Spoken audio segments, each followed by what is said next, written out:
Paulo Dybala ফুটবলের এক অনন্য প্রতিভার নাম। 2 মৌসুম আগেও ক্রিস্টিয়ানো রোনালদো যখন জুভেন্টাসের মূল তারকা, তখন তাকে ছাপিয়ে সিরিয়ার সেরা খেলোয়াড় হওয়ার মর্যাদা পেয়েছিলেন পাওলো দিবালা।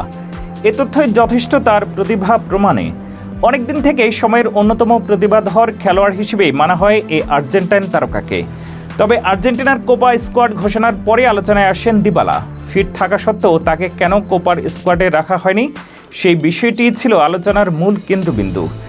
দিবালাহীন সে আর্জেন্টিনায় এখন কোপার ফাইনালে অপেক্ষা করছে টানা দ্বিতীয় শিরোপা জয়ের। তবে ইতিমধ্যেই কিছুটা চোট সমস্যা দেখা দিয়েছে আর্জেন্টিনা দলে। তাই প্রিয় তারকাকে না ভোলা ভক্তদের মনে এখন প্রশ্ন, এমন অবস্থায় দিবালা কি ফিরতে পারেন জাতীয় দলে? এমন কোনো উপায় আছে কি? কোপায় উঠতে থাকা কলম্বিয়াকে মাটিতে নামিয়ে আনতে কি স্ক্যালোনি স্মরণ করবেন দিবালাকে? বিস্তারিত থাকছে প্রতিবেদনের বাকি অংশে।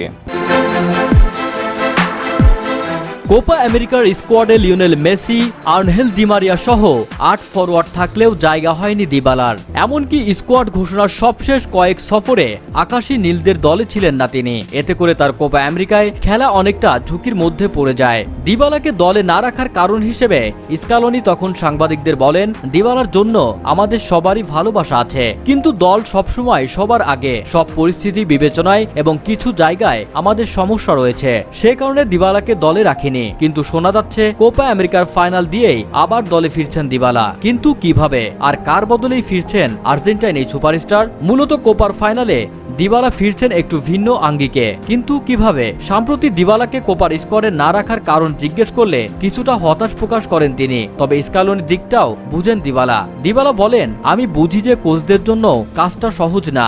স্ক্যালোনির সিদ্ধান্তকে আমি সম্মান করি, তার সাথে আমার বেশ ভালো সম্পর্কই আছে। তবে সে যেটা করেছে দলের ভালোর জন্যই করেছে।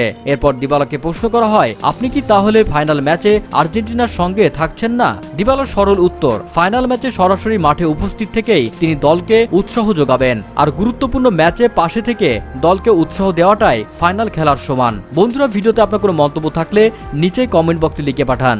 ভিডিওটি ভালো লাগলে আমাদের ইউটিউব চ্যানেলটি সাবস্ক্রাইব করুন এবং ফেসবুক পেজটি ফলো দিন। সম্পূর্ণ ভিডিওটি দেখার জন্য ধন্যবাদ।